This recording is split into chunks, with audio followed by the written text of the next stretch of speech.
because they've always been a part of our lives.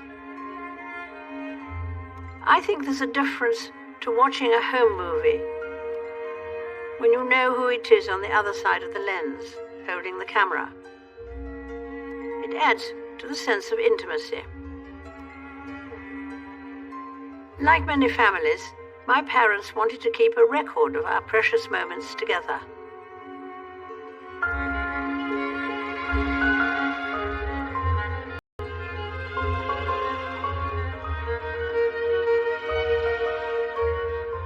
And when it was our turn with our own family, we did the same.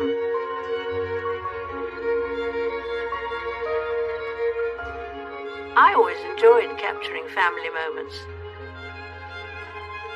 Private photos can often show the fun behind the formality.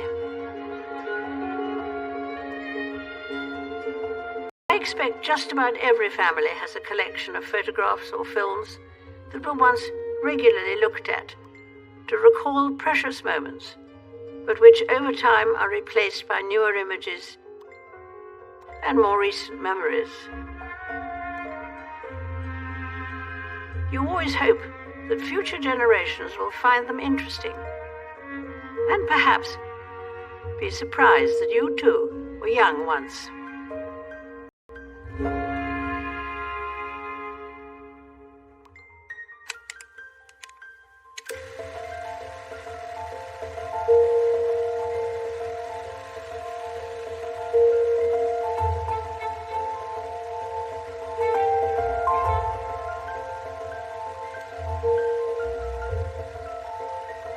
To look back is not necessarily to be nostalgic.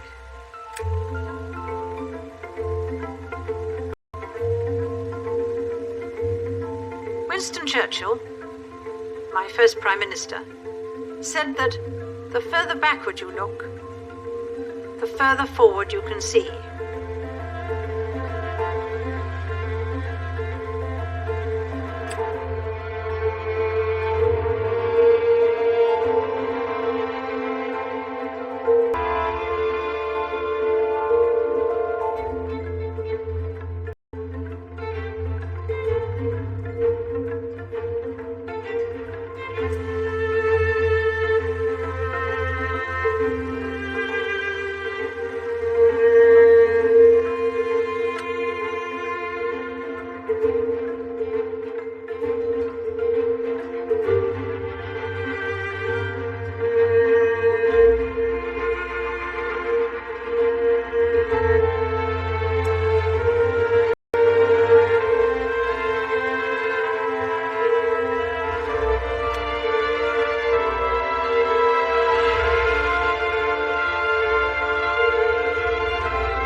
I remember my own childhood.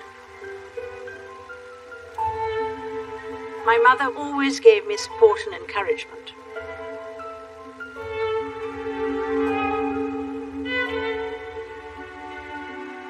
She had an infectious zest for living.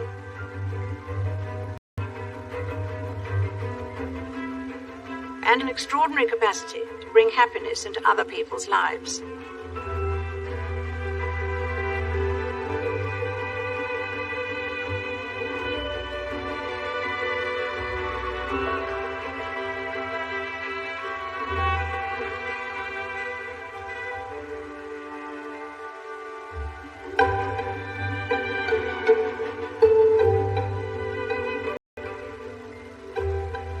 My father served in the Royal Navy during the First World War. He was a midshipman in HMS Collingwood at the Battle of Jutland in 1916. The British fleet lost 14 ships and 6,000 men in that engagement.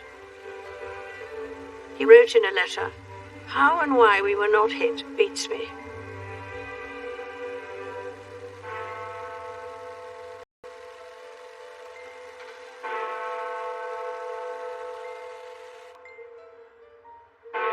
Like others, he lost friends in the war. But of course, we would not grieve if we did not love.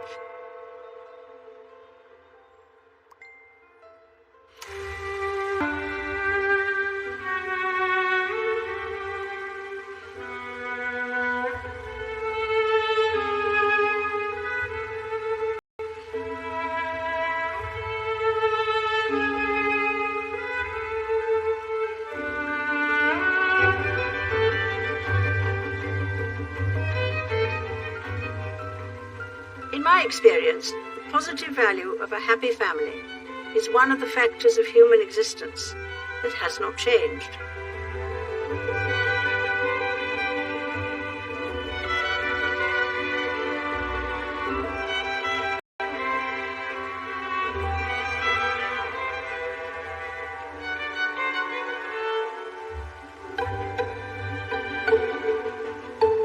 Faith, family, and friendship have been not only a constant for me, but a source of personal comfort and reassurance.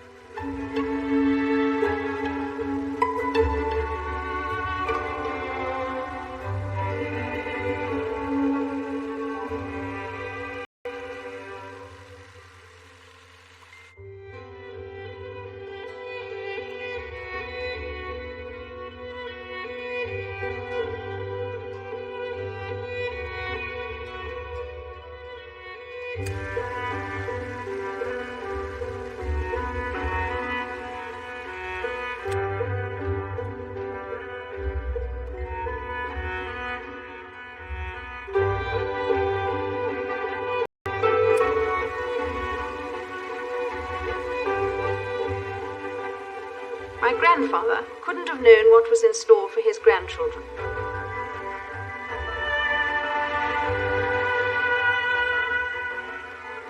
Yet his faith in the future gave him a quiet confidence that the stern tests would be overcome.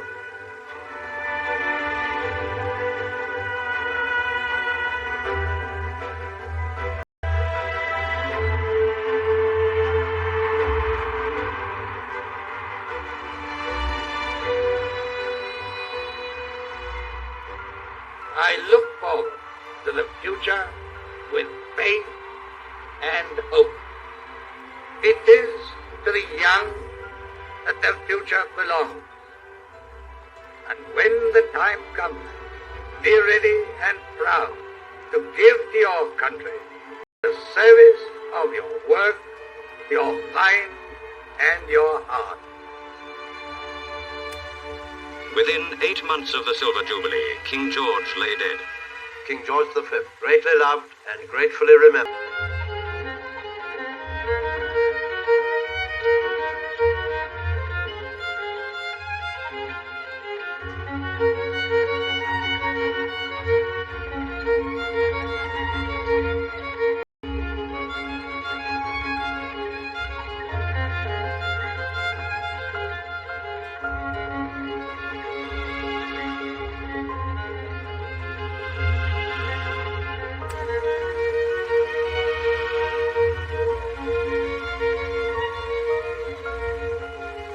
I have lived long enough to know that things never remain quite the same for very long.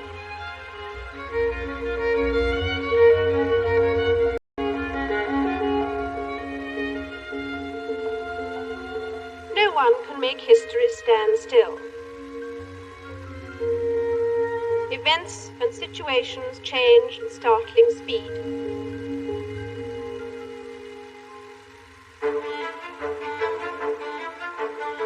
I have found it impossible to carry the heavy burden of responsibility and to discharge my duties as king without the help and support of the woman I love.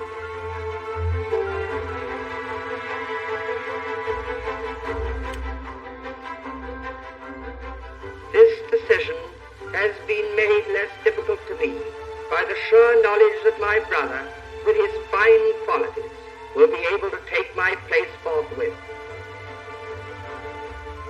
And he has one matchless blessing, enjoyed by so many of you, and not bestowed on me a happy home with his wife and children. God bless you all. God save the King.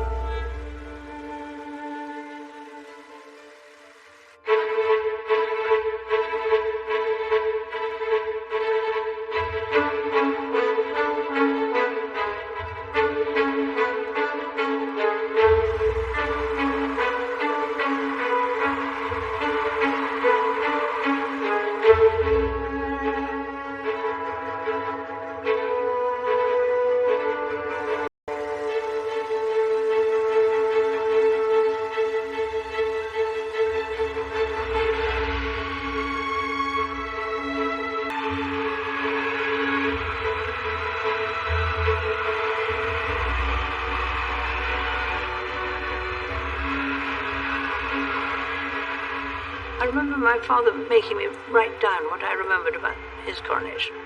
It was very valuable. We crouched in the window, looking onto a cold, misty morning.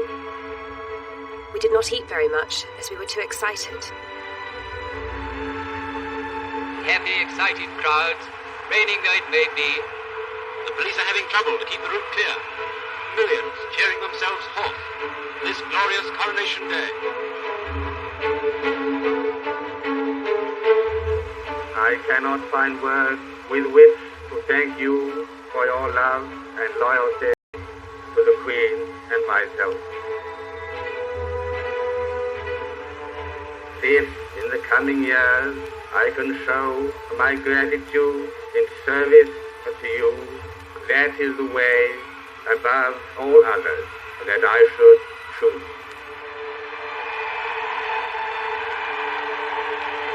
Those 8 magnificent greys drawing on that almost unbelievable scapecoach with their majesties, the King and Queen. There are long periods when life seems a small, dull run. And then suddenly we are caught up in some great event which gives us a glimpse of the solid and durable foundations of our existence.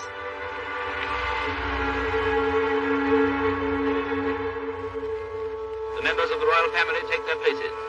The Princesses Elizabeth and Margaret Rose. Princess Elizabeth, who is now heir to the throne. I thought it all very, very wonderful, and I expect the Abbey did too, as Papa was crowned.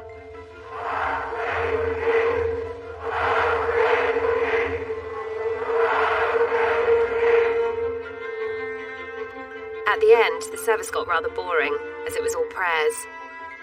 Granny and I were looking to see how many more pages to the end. At the bottom of the page, it said Finis. We both smiled at each other and turned back to the service.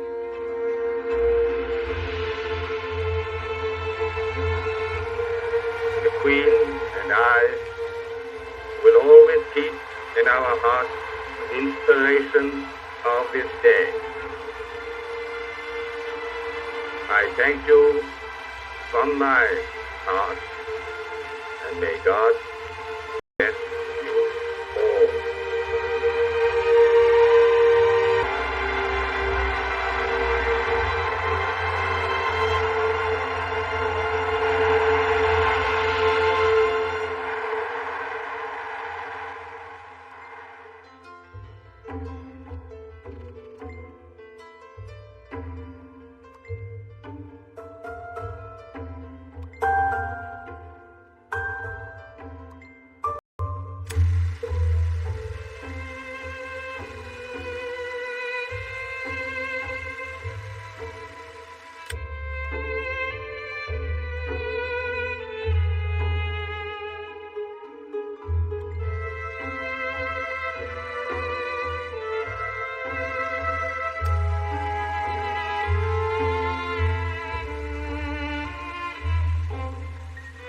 Balmoral is a place one looks forward to very much. I think that it has an atmosphere of its own.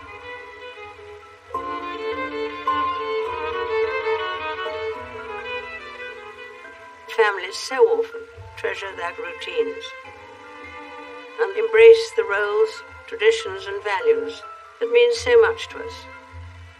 I see it in my own family, and it is a source of great happiness.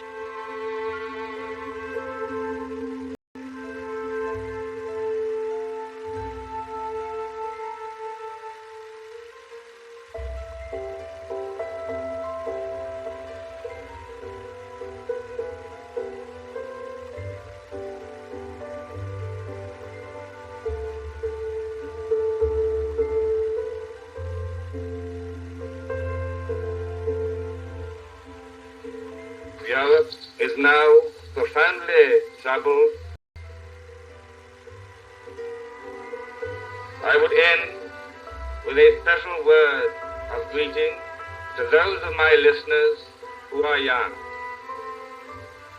That the skies are overcast in more than one quarter at the present time.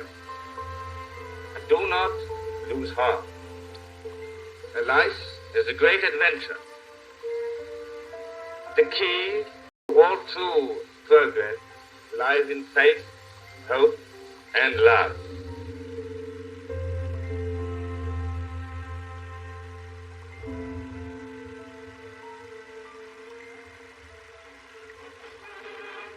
There are two aspects of novelty about the King's camp this year. First, it was held in Scotland, where the King himself is on holiday. And second, His Majesty visited the camp accompanied by the Queen and the Princesses. In this camp, composed of an equal number of working lads and public school boys, of course the amateur cameras were very busy.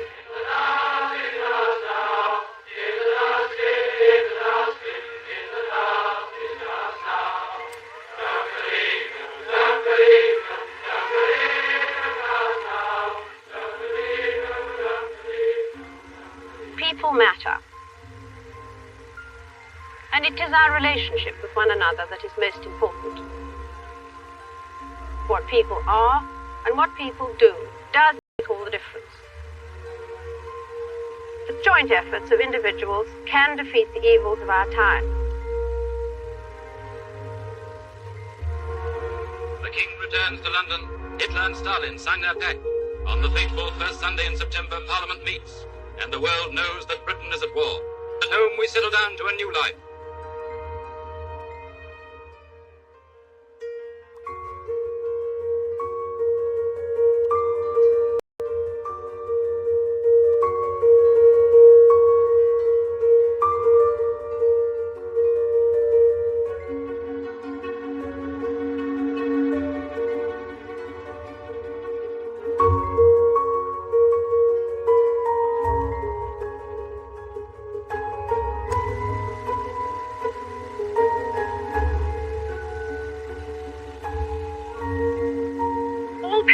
Like their children to grow up in peace and tranquility.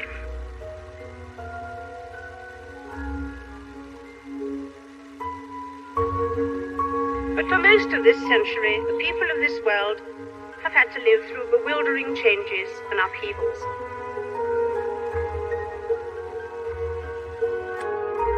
Darling Granny, we have been very busy knitting lately. We made a blanket for the evacuees, also some jumpers and stockings. I do hope we will not get any air raids. Hitler is a horrid man. Let us hope that this war will not last long.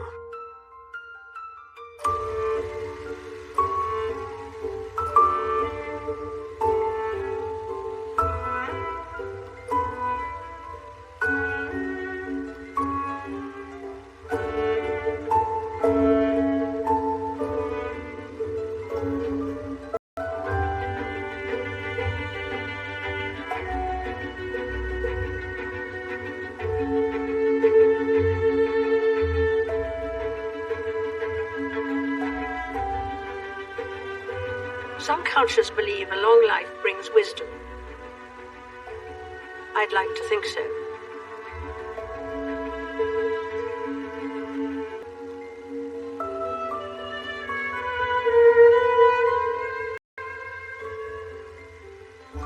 Such is the way human beings have a huge propensity for good. And yet, a capacity for evil.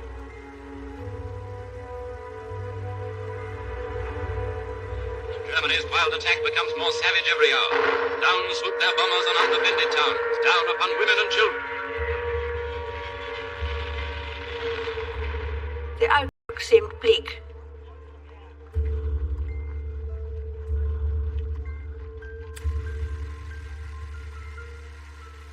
The decisive struggle is now upon us. The issue is now plain. It is life or death for us all.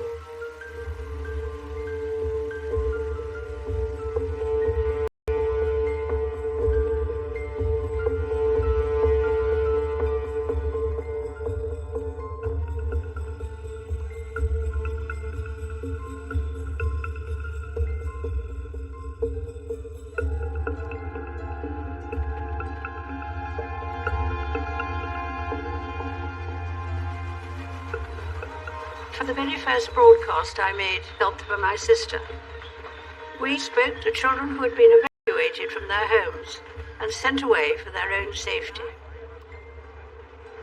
My sister, Margaret Rose, and I feel so much for you, as we know from experience what it means to be away from those we love most of all. My sister is by my side, and we are both going to say good night to you. Come on, Margaret. Good night, children. Good night, and good luck to you all. Darling Granny, I'm so glad you liked the broadcast. Everyone has been saying how like my voice is to Mummy's. We have all-night air raid warnings every night, and the guns go occasionally, and they make a very big noise.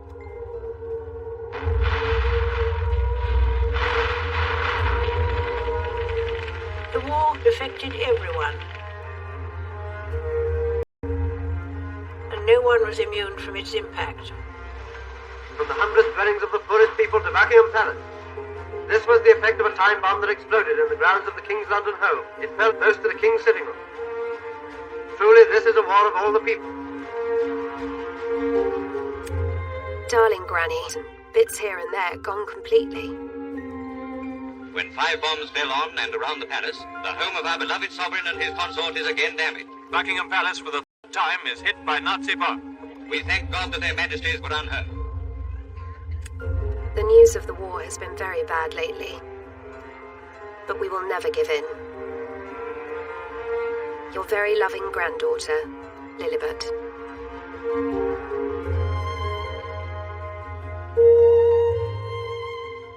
It is not enough simply to do our jobs. Service demands sacrifice.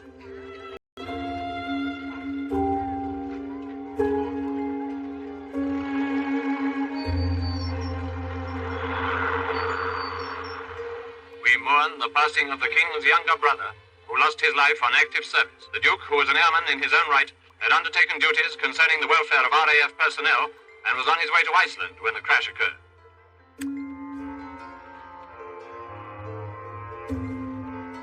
Many people have had to cope with family loss, sometimes in the most tragic of circumstances.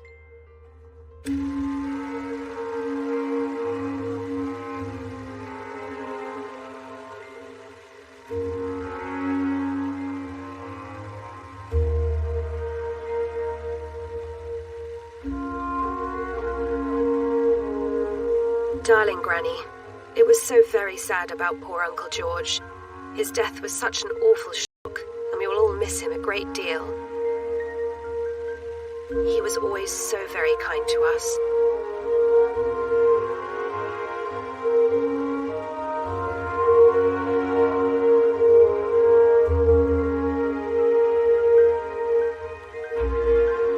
We sometimes think the world's problems are so big that we can do little to help.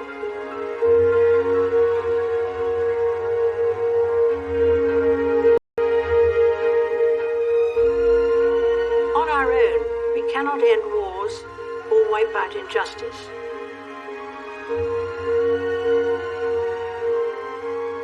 the cumulative impact of thousands of small acts of goodness can be bigger than we imagine.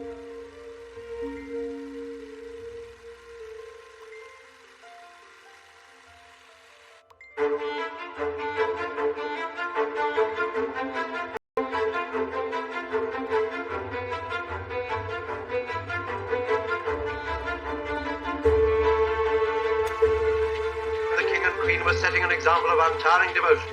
The king, heartened by periodic visits To his forces, my father brought encouragement to those who had long been parted from their homes and families. He was the living symbol of our steadfastness. He never wavered in his faith that with God's help, the cause of freedom would prevail.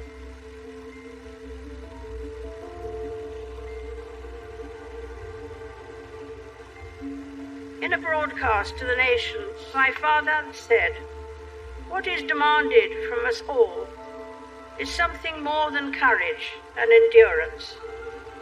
We need a revival of spirit, a new, unconquerable resolve.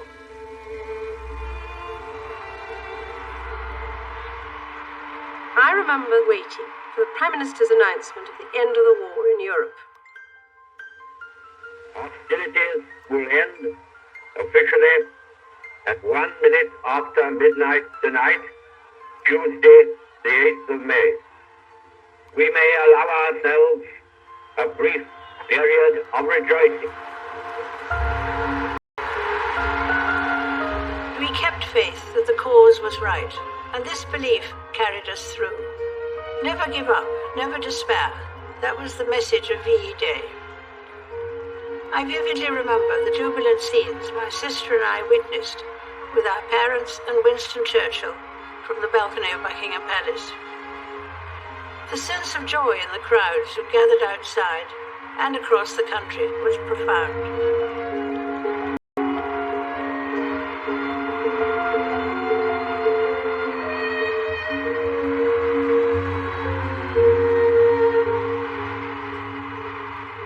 My sister and I realized we couldn't see what the crowds were enjoying. So we asked my parents if we could go out and see for ourselves. I remember we were terrified of being recognized. I pulled my uniform cap down over my eyes.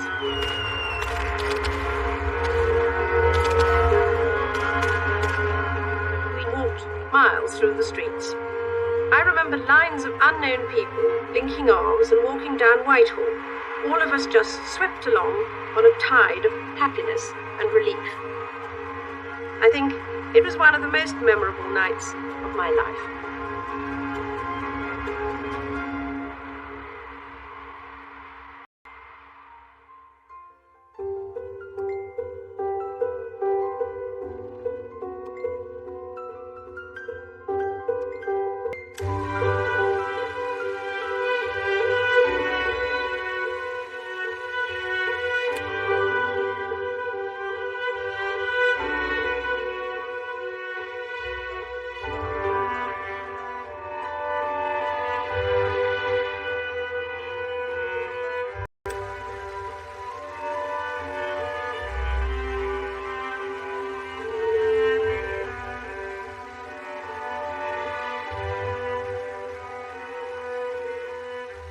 My father expressed undiminished hope and trust in the future.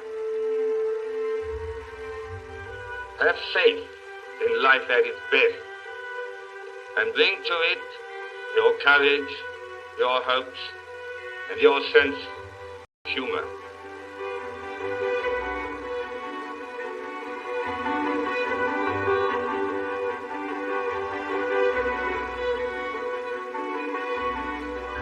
Let us have no fear of the future, but think of it as opportunity and adventure.